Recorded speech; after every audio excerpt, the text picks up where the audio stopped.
buenos días. Mi nombre es Amaya Prieto, soy periodista de Radio Nacional, como ha dicho Robert Muro, y presento y dirijo un programa que se llama Viaje al Centro de la Noche. Estoy encantada de participar en este foro en el que ya se han dicho muchas cosas interesantes sobre las que yo creo que vamos a ahondar y a lo mejor arrojar alguna más. Me acompañan en esta mesa inaugural cómo pueden colaborar las empresas y la cultura para fomentar la sostenibilidad. Alberto Fernández Torres, director general de comunicación de Endesa, y Arturo Pinedo, socio y director general de España y Portugal de la consultoría Llorente y Cuenca. Ambos tienen una extensa trayectoria en el mundo de la empresa, pero también en el mundo de la cultura, y por eso me apetece subrayar su faceta en este sentido. Alberto Fernández, además de esta extensa trayectoria en la empresa, como he dicho, ha colaborado en diversos medios de comunicación sobre temas económicos y culturales y desarrolla una destacada labor docente en diversas universidades, la Carlos III de Madrid, la Universidad Complutense, la Universidad Internacional de La Rioja, sobre temas relacionados con el teatro, la comunicación y la gestión cultural. Y Arturo Pinedo, pues también escribe asiduamente en medios de comunicación. Además, empezó a trabajar como periodista aquí cerquita en la cadena SER, y como autor teatral ha sido galardonado pues, con varios premios. El Premio Güero Vallejo Ciudad de Guadalajara por la obra Lecciones de Arquitectura, el Premio de Teatro Caja España por Fin de las Rutas del Mundo y el Cucha de San Sebastián por la obra Gris. Es decir, ambos son importantes hombres de la empresa ligados a la cultura. ¿Cómo pueden colaborar las empresas y la cultura para fomentar la sostenibilidad? Pues como ya se ha dicho aquí, es algo que nos va al futuro a todos los seres humanos. Es decir, es un problema común que nos toca resolver a todos, entre todos, independientemente de nuestra posición, pero también a través de nuestras respectivas posiciones. Somos, en definitiva, las personas las que conformamos las organizaciones, las instituciones, las empresas y ese concepto abstracto que llamamos el sistema. Y creo que es una obviedad que a veces se nos olvida, así que permitirme que lo haya dejado caer. Creo que antes de cómo deberíamos plantearnos en esa relación, deberíamos plantearnos el por qué. ¿Por qué las empresas deben fomentar la sostenibilidad? Algo se ha dicho por aquí. ¿Por ética o por estética? Alberto, buenos días. Buenos días. ¿Puedo meter un...? O sea, que decir, esa pregunta se puede responder de manera, digamos, correcta y empática, ¿eh? Pero creo que también se puede, y yo creo que estamos en un foro, y conozco un poco a Robert, y yo creo que Robert, y espero que todos ustedes pues, aprecien más el ir directos y el ser más directos y más sinceros que el ser, digamos, correctos. Has planteado muy bien ética y estética. ¿Puedo añadir un tercero? Por supuesto. Por negocio. ¿Qué quiero decir con esto? Mirad, hace unos años, cuando una empresa presenta resultados cada trimestre, pues hace lo que se llama un roadshow. Y entonces el consejero delegado va pues, con los analistas y los inversores, y normalmente le preguntaban, y esto tú lo sabes muy bien también, Arturo, le preguntaban por el EBITDA, por el EBIT, esos conceptos económicos y financieros tan apasionantes, y de cuando en cuando, muy de cuando en cuando, por medio ambiente. No por sostenibilidad, sino específicamente sobre medio ambiente. Desde hace 4, 5, 6 años, yo cuando quedo con el consejero delegado me dice, Alberto, les he contado el EBITDA, les he contado el EBIT, y dice, primero me han dicho que ya lo conocen porque hay documentos donde vienen, y lo tercero que me han preguntado es por sostenibilidad. Es decir, ya no es que las empresas es que y los ciudadanos, es que hasta los mercados económicos y financieros reclaman que las empresas sean sostenibles, y si no, no invierten. Entonces, yo creo que sería fantástico y me encantaría decir, las empresas estamos en sostenibilidad porque nos ha pasado como a Saulo. Nos hemos caído del caballo, nos ha venido la luz de la sostenibilidad y por razones éticas, también estéticas, como muy justamente has dicho, por reputación, que es una cosa que yo creo que está bien tener, y también por ética, es decir, por comportamiento moral y por reputación, por estética, vamos a decirlo de una manera así, pues estamos en la sostenibilidad. Pero a mí lo que me parece importante y lo que justifica y lo que creo que da esperanza de que haya un encuentro entre cultura y empresa mucho mayor en materia de sostenibilidad es que las empresas nos estemos dando cuenta de que tenemos que estar en la sostenibilidad porque si no, no vamos a existir más. Nuestro negocio va a morir. Entonces, claro, cuando alguien hace algo por voluntad es magnífico, por convencimiento, por convicción es magnífico, pero cuando lo hace por necesidad es más fiable. Digo esto porque en un foro no cultural, pero sí de sostenibilidad, hablando con especialistas, dije esto pensando, ahora me van a llamar de todo, con toda razón por otro lado, cínico, tal. Y me dijo un especialista en sostenibilidad, dice, oye, pues esto que estás diciendo, ¿sabes lo que te digo? Que prefiero que lo hagáis por necesidad, porque si lo hacéis por necesidad, lo haréis siempre. En cambio, si lo hacéis por ética o por estética, bueno, lo haréis en la medida que tengáis posibilidades o recursos. Termino con una reflexión curiosa. Cuando yo empecé en el mundo de la sostenibilidad en la empresa, en Endesa, las estadísticas decían que las empresas más ricas invertían más en sostenibilidad. Y la ecuación era muy sencilla. Invierten más en sostenibilidad porque como son ricas, tienen dinero, se lo pueden permitir. Años más tarde descubrimos que era exactamente al contrario. Las empresas que son ricas no invierten en sostenibilidad en ese orden. Las empresas que son sostenibles son más ricas. A mí eso me parece que da una fortaleza y da una posibilidad de encuentro mucho mayor que si fuera incluso por ética, que sería magnífico, pero me parece más importante que sea por necesidad. Bueno, buenos días a todos. Primero, cualquier parecido de esta voz de Corneja con la realidad de la mía es absolutamente una coincidencia. Llevo 3 días prácticamente callado para poder intervenir en este foro y me enfrento ahora mismo con el tener que hablar. Así que disculpadme por la voz. Yo añadiría una cuarta, si me permites, a la ética, a la estética y a la necesidad, que es la obligación. No podemos olvidar que el debate social en los últimos años ha ido creciendo de forma que ha puesto a las empresas ante la tesitura no de tener que cumplir con unas normas medioambientales o de sostenibilidad más o menos asociadas a sus propias necesidades o a sus propios voluntad, o a su propia voluntad ética o estética, sino incluso porque están obligadas a ello.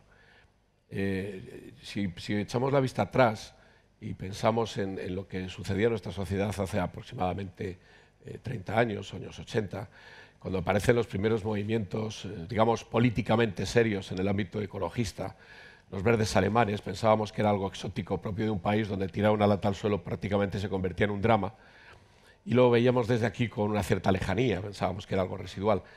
Hoy en día, y estamos a punto de unas elecciones, el tema medioambiental, el tema de la sostenibilidad, se ha convertido en uno de los ejes vertebradores de los programas electorales de todos los partidos políticos. Otra cosa muy diferente es que luego cuando llegan al gobierno de las comunidades autónomas, municipios o para el gobierno nacional, cumplan esos programas. Pero lo cierto es que están ahí. Y están también, de alguna manera, porque hay una demanda social cada vez más fuerte en torno a esto. Aunque también he de decir que esa demanda social a veces la tratamos de sublimar, pensando que realmente todo esto es un movimiento ciudadano que nos ha llevado aquí. No estoy de acuerdo con esto y luego os daré algunos datos empíricos que reafirman esta afirmación. Pero sí es cierto que esa obligación cada vez es mayor. Entra primero en las grandes empresas, en las grandes compañías, como decía Alberto, pero poco a poco se va extendiendo en general. De hecho, ahora mismo muchas empresas que están cotizadas están obligadas a hacer un reporte, el reporte integrado, en donde tienen que dar información clara de qué están haciendo respecto a los temas medioambientales, los temas de sostenibilidad en su conjunto, y son valoradas. Y hay fondos de inversión que apuestan o no apuestan por determinadas empresas en función precisamente de ese reporte y de la actuación que están desarrollando en ese sentido. Es decir, ética y estética, importantísimo. Yo la estética la borraría. Creo que actuar por estética es poco más o menos que un fraude. Ética sí, porque al fin y al cabo las empresas tienen un compromiso y una responsabilidad con el entorno y con la sociedad. Necesidad, por supuesto, de negocio y finalmente obligación. Bueno, es que los Objetivos de Desarrollo Sostenible de la ONU caerían absolutamente en papel mojado sin las empresas. Yo creo que aquí también es interesante incluir, hace poco Arturo publicaba un artículo hablando del papel de la empresa en el debate social. Efectivamente, la cultura está muy presente, es un eje fundamental del debate social sobre muchísimos temas, pero la empresa debería serlo, lo es. ¿Se le pregunta a la empresa por los grandes problemas de nuestra sociedad? Vamos a ver, ¿qué se nos pregunta? Mira, yo lo plantearía, se nos pregunta, se espera que respondamos. O sea, yo no diría tanto que hay una, no sé cómo lo ves tú, Arturo, yo no diría que hay una proactividad en el sentido de de que a la sociedad, yo creo que sería petulante por mi parte pensar que a la sociedad le importa mucho lo que opine Endesa sobre una cosa u otra, que lo opine conscientemente. Ahora, que realmente si lo hace, y lo hace con sentido, es bien recibido, se considera lógico, pues yo creo que sí. Lo que pasa es que, fíjate, yo creo que el movimiento debemos, por lo menos en Endesa lo entendemos al revés. ¿Por qué Endesa hace a colaboraciones culturales o deportivas y tal? Pues porque nosotros entendemos que nuestro diálogo principal con los ciudadanos, por desgracia, voy a decirlo, está muy relacionado con una cosa que reciben ustedes, que es el recibo de la luz. Eso prácticamente es el contacto habitual que una empresa como Endesa tiene con los ciudadanos. Luego hay más contactos derivados de nuestro negocio, que son más agradables seguramente que recibir la factura eléctrica.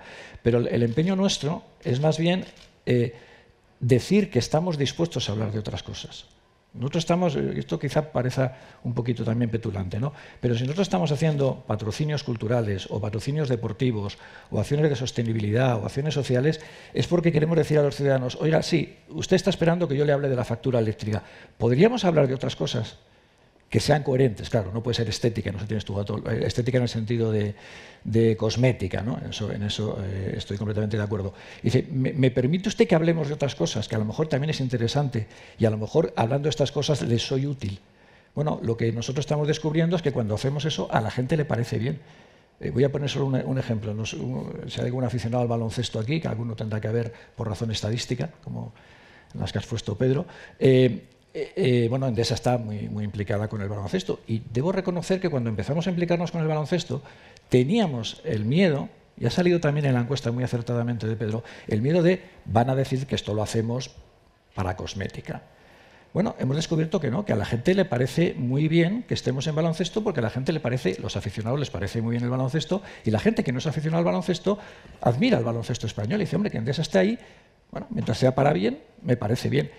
¿Me parece mejor el recibo de la luz o me parece mejor el comportamiento ambiental de Endesa porque esté en el baloncesto? Pues sorprendentemente sí. La gente que sabe que estamos apoyando el baloncesto opina que seguramente no somos la empresa más respetable del mundo, pero que seguramente somos un poquito más respetables que si no lo hiciéramos. Lo saben las estadísticas. La gente que sabe que patrocinamos el baloncesto, pues un deporte muy apreciado en España, considera que, hombre, ya que estamos ahí, seguramente medio ambiente tendrán un comportamiento mejor que si no hicieran esto. Y la gente que no lo sabe, en cambio, opina que tenemos un comportamiento medioambiental peor. Es una cosa curiosa. Bueno, yo creo, respondiendo a tu pregunta, Maya, yo creo que la empresa con mayúscula, porque luego hay con minúscula, sería cada una, que tiene sus propias circunstancias, en general la empresa no está respondiendo ahora mismo de forma satisfactoria a lo que la sociedad, los ciudadanos y ciudadanas se están preguntando cada día qué pasa. No está liderando el debate y de alguna manera va a rebufo de unos acontecimientos que a veces la desbordan. En este artículo que tú mencionabas, que publiqué en 5 días, que se titulaba precisamente El silencio de las empresas, planteaba una cuestión, es que ese debate que afecta a todo, no solamente al tema de la sostenibilidad, afecta a la sostenibilidad, a la movilidad, al empleo, a la igualdad, a la libertad, a todos los factores que de algún modo determinan nuestra convivencia y nuestra vida en una sociedad, vamos a llamar civilizada. Creo que está siendo dominado por determinadas empresas, ahora sí con minúscula, porque no representan a la totalidad, que realmente nos están marcando el camino y que ese camino probablemente no sea más que el de esas empresas. Estoy hablando de las grandes, de lo que ahora se llama GAFA, ¿sabéis? Google, Amazon, Facebook, Apple, que de alguna manera nos están diciendo cómo va a ser el mundo en todos los terrenos, y yo a veces me pregunto si ese mundo es el mundo que va a ser o el mundo que ellos están construyendo y por el que quieren que todos vayamos. Creo que la empresa tiene un déficit en ese sentido, creo que la empresa tiene un compromiso mayor a la hora de liderar el debate público. Es cierto que a veces las propias empresas se asustan de esta responsabilidad y se esconden porque saben que cualquier cosa que digan puede ser utilizada en su contra. La opinión pública suele ser bastante refractaria respecto a lo que las empresas opinan, pero creo que tienen una obligación. Creo que en el momento en que nos encontramos ahora mismo no pueden ir simplemente de receptores de mensajes y, bueno, una vez que los recibo actúo, sino que tienen que ser ellas las que empiecen a protagonizar una reflexión profunda sobre lo que somos y lo que vamos a ser en un futuro que se presenta absolutamente incierto y volátil. que probablemente hemos entrado en el terreno ya, en la vida de la incertidumbre permanente. Buscar certezas ya es como buscar el santo grial, una epopeya imposible, pero de alguna manera creo que tienen que empezar a pronunciarse. Y en el tema de la sostenibilidad sigo pensando que, a pesar, insisto, de lo que hemos hablado y de que muchas de ellas están ya trabajando en ese terreno, todavía queda mucho por decir y por indicar respecto a lo que hay que hacer en el futuro. ¿Me permites al hilo de lo que estás diciendo? Y va a parecer que digo lo contrario, pero no, es para subrayar lo que estás diciendo. Es que me estaba acordando cuando hablabas ahora mismo, decir, las empresas no han asumido la necesidad, la obligación, la responsabilidad digamos, de mandar ese tipo de mensaje o establecer ese tipo de discurso, ¿no? Lo cual es cierto. Pero fíjate, me acordaba yo ahora mismo de una anécdota que fue ayer mismo. Ayer mismo el consejero delegado de Endesa fue a hablar de transición energética y empezó su intervención hablando, bueno, la situación del planeta, el calentamiento global, etcétera, etcétera. Y bueno, luego estábamos hablando con gente y era curioso decir, bueno, sí, esto del calentamiento global, lo que opina Endesa del calentamiento global, la temperatura, en fin, todas estas cosas, el transporte, el CO2. Oye, ¿cuánto vais a invertir en X? ¿Cuánto vais a hacer en Y? Bueno, claro, la sensación que tenía la gente de Endesa que estaba allí es, oye, podemos hablar de grandes temas, pero al final la gente lo que está esperando es que le contemos cosas mucho más del negocio. Claro, la reflexión que yo hay que hacer, si no estoy de acuerdo contigo, es lo contrario. Es decir, ¿por qué están esperando eso? Porque jamás hemos hecho lo otro. Claro, si tú a la gente le estás acostumbrando todo el rato de que yo le voy a hablar a usted de mi negocio, pero no le voy a hablar de nada más que afecte a mi comportamiento social, pues la gente no espera que lo hagas. Con lo cual la culpa no es de la gente, la culpa es tuya que no has tomado la iniciativa de hacerlo. Pero quiere decir que es una barrera más. La gente no está esperando que la empresa lo haga. Como has señalado antes, una manera de relacionaros las empresas con la sociedad es a través o del deporte o, en este caso, de la cultura. Vamos al meollo de la relación que nos ha traído aquí. ¿Existe cierta desconfianza entre la empresa y la cultura? Antes habíamos visto en los datos que las empresas y la cultura están, bueno, pues a favor absolutamente y con ganas de colaborar con la empresa, pero también se mostraban ciertas reticencias. También en la empresa y hacia la cultura, ¿dan miedo el mensaje a veces? Como esta es complicada, no, está tú primero, ¿vale? Las otras ya es por deferencia, más que nada. No, yo no hablaría de miedo ni de temor. Lo que sí hablaría es la necesidad de encontrar confluencias. O sea, lo que preside el frontispicio de cualquier empresa puede ser lo que sea, bienvenido, te damos calidad, lo que queráis, pero el principal de todos es no corramos riesgos innecesarios. O sea, la empresa en ese sentido es conservadora por naturaleza y el mundo de la cultura debe ser, o es exigible que sea arriesgado por naturaleza. Con lo cual, a veces, poner a un lado el riesgo y el otro riesgo, el ser arriesgado, pues la verdad es que hace que pueda haber ciertos, más que temores, ciertos recelos respecto a lo que puede salir de esa colaboración. Lo hemos visto antes, incluso en la encuesta que nos presentaba Pedro Antonio, es decir, el propio mundo de la cultura nos dice claramente, yo estaría encantado de colaborar con la empresa cumpliendo ciertos requisitos. Bueno, la pregunta es, ¿qué requisitos? Pues probablemente tengan que ser requisitos en donde se respete la libertad de creación, donde no haya ningún tipo de intervencionismo por parte de la empresa a la hora de desarrollar los contenidos, que no me obligan a tener que contar lo que yo no contaría por mí mismo como creador o como autor. Bueno, cierto que eso existe y eso hay que respetarlo, pero también es verdad que es difícil que una empresa arriesgue no su dinero, que es lo de menos, sino su propia reputación, quizás desarrollando algún tipo de iniciativa cultural que pueda volverse en su contra. Y casos en la historia hemos tenido muchos, ¿no? Desde exposiciones patrocinadas, donde una determinada obra artística causaba un revuelo social enorme que provocaba un impacto reputacional en la empresa que había patrocinado aquello, como incluso, no sé, hasta películas que han sido patrocinadas y que también han tenido problemas porque determinados contenidos podían provocar un rechazo por parte de unos ciudadanos que son clientes de esa compañía, ¿no? Yo creo que esa es la base.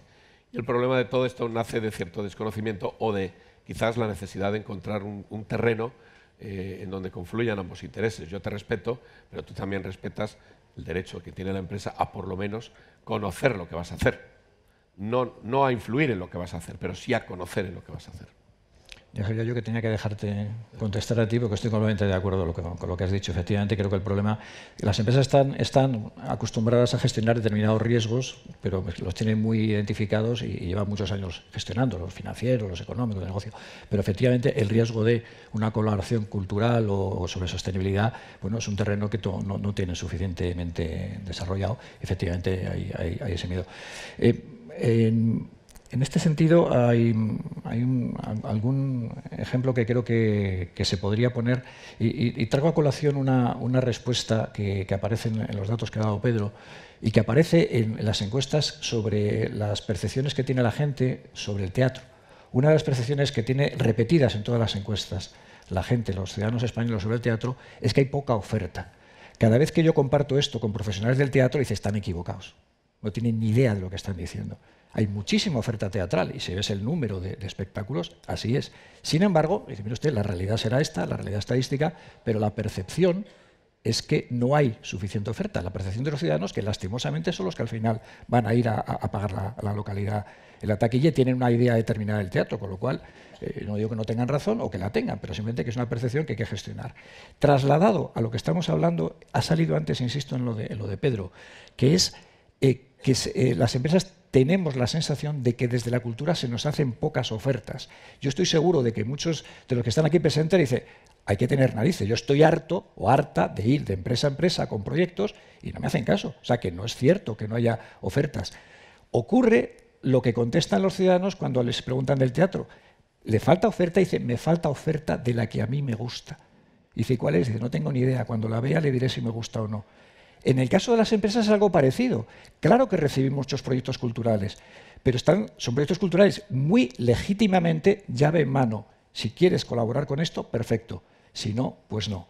Y sin embargo, nosotros y Endesa tenemos alguna experiencia de que nos ha venido gente y dice, mira, este proyecto no me interesa. Tal cual está, no. Y me parece muy bien que no quieras tocarlo porque es tuyo. Ahora, a nosotros lo que nos gustaría es algo que nos permitiera X, Y, Z. Y hay gente que ha vuelto y ha dicho, oye, mira, pues tengo un proyecto que podría perfectamente, respetando la libertad creativa, por supuesto, sin censura de ningún tipo, adaptarme a lo que tú necesitas. Y ahí estamos colaborando, y hay ejemplos. Claro, tradicionalmente la relación entre cultura y empresa ha sido un mecenazgo pasivo, pero precisamente este ejemplo que ponías pues abre la vía a otro tipo de mecenazgos o otro tipo de relaciones, ¿no? A lo mejor no tiene que ser un mecenazgo, un patrocinio del producto final, pueden ser determinados aspectos del proceso creativo. ¿Qué tipo de relaciones se pueden establecer entre la empresa y la cultura en este campo de la sostenibilidad o en otros, más allá del mecenazgo pasivo? Bueno, vamos a ver. Creo que hay oportunidades, como decía antes, buscando esa confluencia, o como decía Alberto, llevando la oferta que puede ser más ajustada a las necesidades y a los propios objetivos de la compañía. Objetivos que en este caso estamos estableciendo en términos, vamos a llamar, reputacionales, ¿no? No en el negocio directamente, por razones obvias. Hay un dato que a mí me gustaría comentar. Sabéis que el concepto este de la RSC, la responsabilidad social corporativa, algunos opinan que está muerto, otros dicen que se ha suicidado ella misma, porque de algún modo se ha trasladado siempre la idea de que era algo que hacía una conducta filantrópica, por decirlo de una manera, que desarrollaba la empresa, pero fuera de lo que era su propia operativa. Y ahora se está imponiendo un nuevo concepto que ha creado la OCDE, que se llama en inglés Responsible Business Conduct, conducta de negocio responsable, que es mucho más integradora, es decir, afecta no solo a la actividad, digamos, que pueda tener la empresa hacia afuera, pero incluso todo lo que es hacia adentro, es decir, todo lo que hagas dentro, que tenga una relación con tu producción, con tu negocio, con tus empleados, tiene que ser sostenible. Y esto implica el desarrollo de prácticas también con los suministradores. Y los suministradores no solamente son las empresas que te proveen de productos, son también aquellas con las que colaboras participando en determinado tipo de iniciativas, como puede ser, por ejemplo, un mecenazgo de carácter cultural. Es decir, la empresa en sí misma podría o debería buscar colaboradores en el mundo de la cultura que ya cumplieran determinados estándares relacionados con la sostenibilidad. Creo que sería verdaderamente importante. Chocaría mucho que una empresa estuviera apostando por una acción cultural para comunicar sostenibilidad y el agente que desarrollara esta función, la empresa cultural, pues fuera ajena al 100% a esos usos, a esos buenos usos que se imponen, ¿no? Y luego diría algo más. Dentro de este nuevo concepto, evidentemente uno de los elementos claves es tengo que trabajar con todos los públicos que me rodean, el concepto de stakeholders que manejamos en comunicación. Y para trabajar con ellos ahora mismo hay algo que está sobre la mesa y que todos conocemos, que es que para poder llegar a estos grupos necesitas desarrollar la creatividad. Ya no vale simplemente con informar, con datos abrumadores, no vale con más o menos desarrollar algún tipo de vídeo, por poner un ejemplo tonto, más o menos atractivo, sino que hay que ser creativos. Y ese es el terreno propio y fecundo de los actores culturales, la creatividad, que en este caso simplemente bastaría con saber aplicarla a esos objetivos que decía de la empresa. Sí, realmente, completamente de acuerdo, Arturo, no voy a reiterar. Voy a intentar aportar algún ejemplo, alguna cosa más. Mirad, muchas veces, y cuidado, con esto no quiero criticarlo, me parece que es lógico, legítimo y perfectamente aceptable. Otra cosa es que a nosotros no nos guste y no queramos ir por ahí. Pero es muy frecuente que gente del mundo de la cultura o del mundo del deporte, de cualquier sitio, digamos, relacionado con aspectos sociales en sentido más amplio, porque sostenibilidad, yo creo que muy justamente, y yo creo que ahí es un acierto que el foro y perdonad el paréntesis, se esté centrando en donde está el mayor déficit seguramente por parte de las empresas culturales, que es la sostenibilidad medioambiental, pero la sostenibilidad es trifacética, es medioambiental, económica y social, ¿no? Entonces, bueno, digo por esto porque cuando gente viene con proyectos culturales en cualquiera de estos tres ámbitos de la sostenibilidad, nos ofrecen sistemáticamente, insisto, que me perdonen si esto queda un poquito crítico, ¿no? Visibilidad y asociación a una causa justa, una causa bien reputada. Visibilidad. Endesa es conocida por el 95% de los ciudadanos españoles. Si quisiéramos ser conocidos por el 96%, ese punto nos costaría un dineral y a mí habría que echarme al día siguiente de la empresa, que creo que están en ello. O sea, no tiene sentido que una empresa como Endesa, o como muchas de las que han sido aquí nombradas, quiera estar en un proyecto para que le dé visibilidad. Y dice, no, si visibilidad es lo que le sobra. Segundo, por añadirse a algo que otro está haciendo, que es el mecenazgo pasivo que tú decías, se aproxima un poco a la cosmética. Este señor es bueno y yo le doy dinero, por tanto yo debería ser bueno. La gente no se cree eso. No nos creemos eso. Y hacemos muy bien, además. Entonces, ¿cuál es la tercera vía? Y yo creo que va un poco por lo que estabas diciendo tú. Creatividad en la propia relación. Nosotros como patrocinadores somos muy pesados. Queremos que la gente perciba, Endesa está aquí, pero no se ha limitado a colocar logo y dinero, sino que está aquí su gente, está aquí en el proyecto, está modificándolo, está aproximándolo a otras cosas que hacen. Yo, no me gusta personalizar mucho, pero bueno, como ya no está, porque Antonio se ha ido hace un rato, Endesa colabora con IMAS, que imagino que es una cosa que conocéis.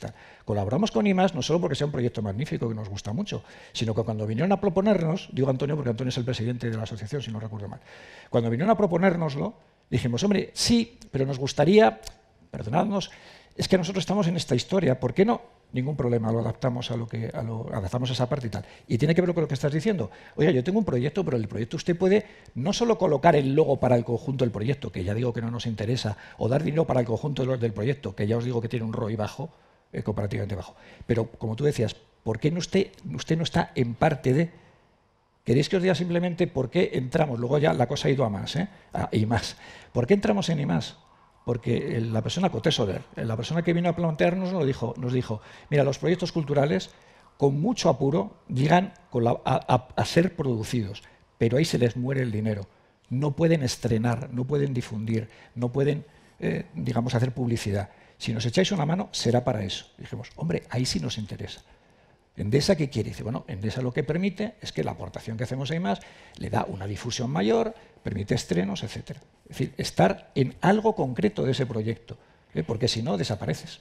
En concordancia con la declaración que han leído antes Antonio Resines y Magui Mira, que hablaban de la energía certificada, Alberto, el otro día cuando nos conocimos comentabas que ya había acuerdos en ese sentido en Gran Bretaña entre energéticas y teatros, ¿no?, sobre energía certificada. Yo tampoco sabía lo que era el otro día. Pues no sé si se pueden plantear algo similar aquí, si lo estáis haciendo.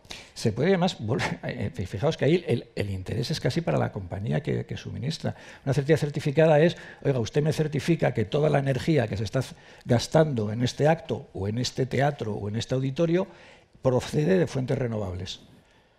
Y, por supuesto, usted tiene que tener una serie de certificados de sostenibilidad del Dow Jones, por ejemplo, cualquiera de estos, que las empresas, digamos, más o menos digamos, serias, perdonad que diga serias, vaya, porque estoy autodiciendo que Endesa es seria. Pero bueno, las empresas que queremos estar ahí, pues tenemos esos certificados. Es decir, usted, usted me certifica que toda la energía que se está gastando en este teatro, en este acto y tal, viene de energías renovables. Y usted me certifica que viene de energías renovables no contaminantes y no emisoras de CO2.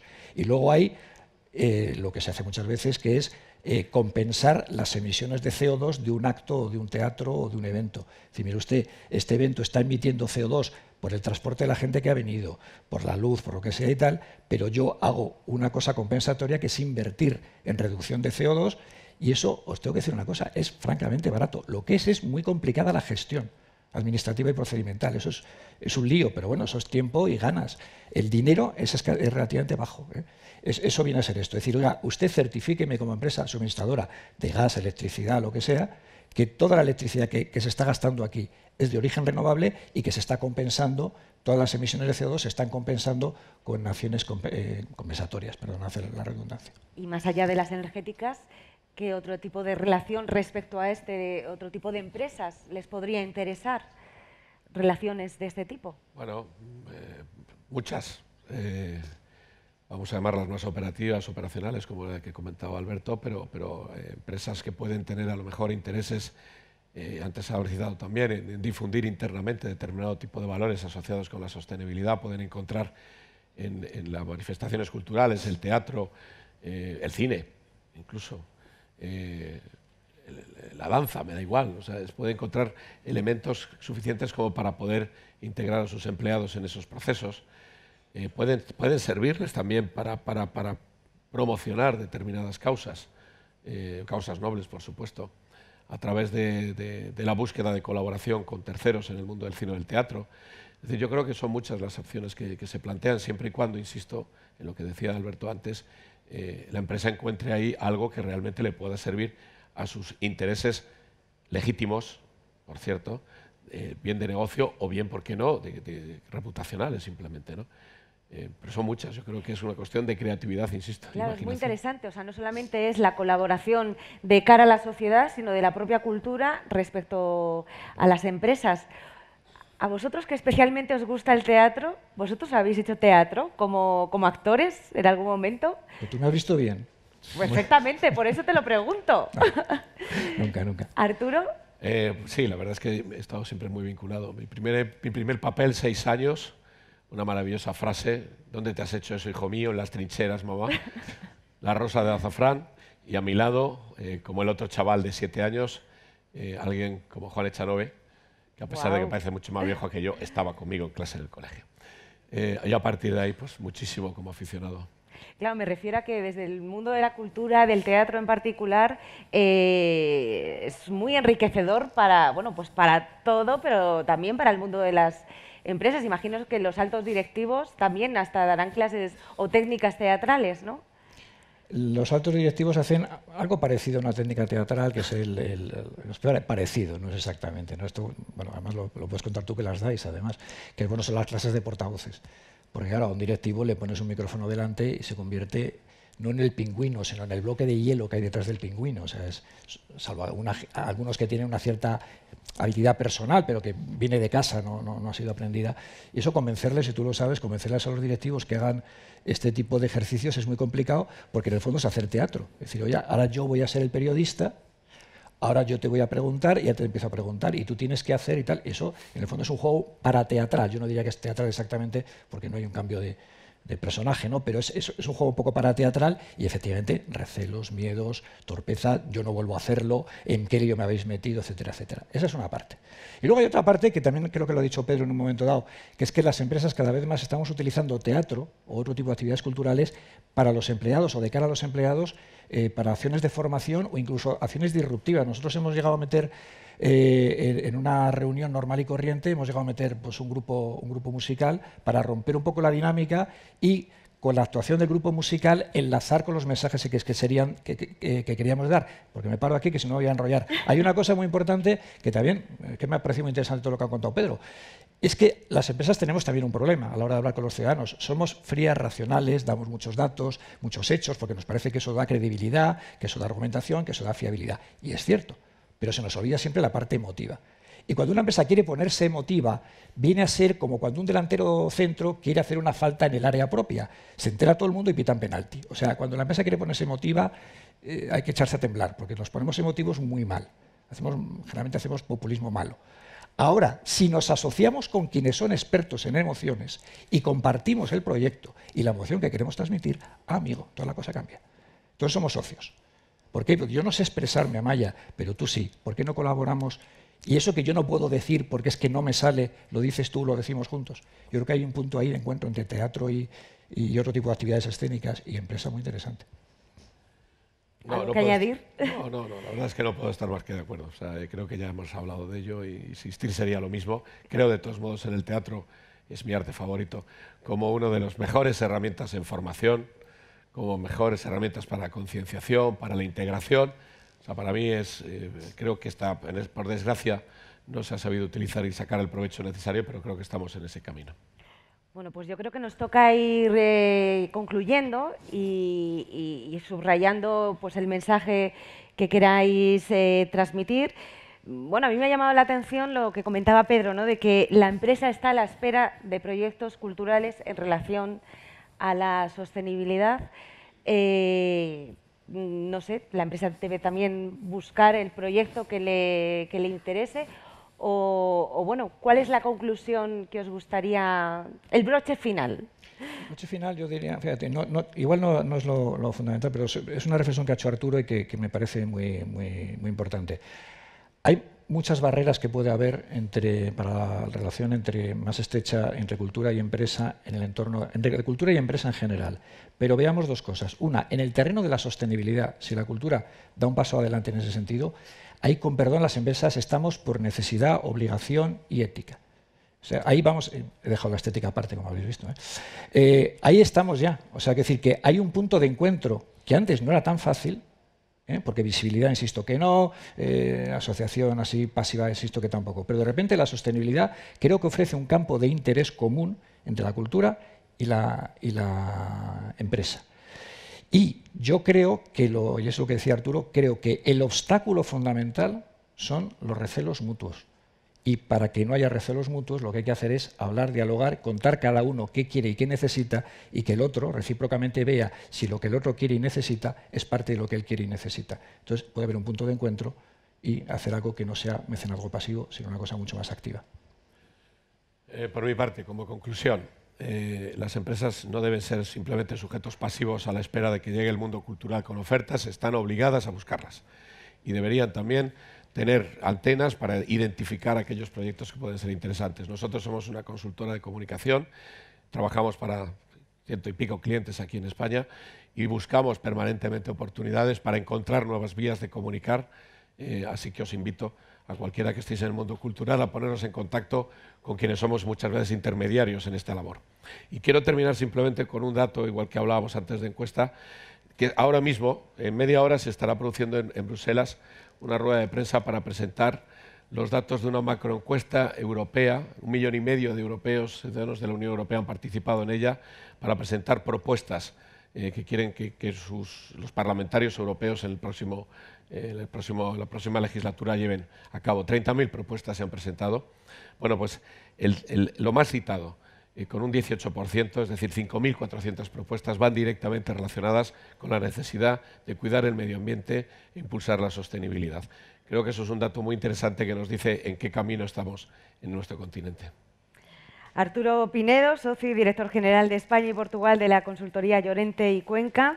Alberto Fernández Torres, director general de comunicación de Endesa. Bueno, yo creo que esa interrogación del título del foro, Cultura, Empresa y Sostenibilidad, hay que quitarla ya, y esto solo ha sido el principio. O sea que muy interesante. Muchas gracias.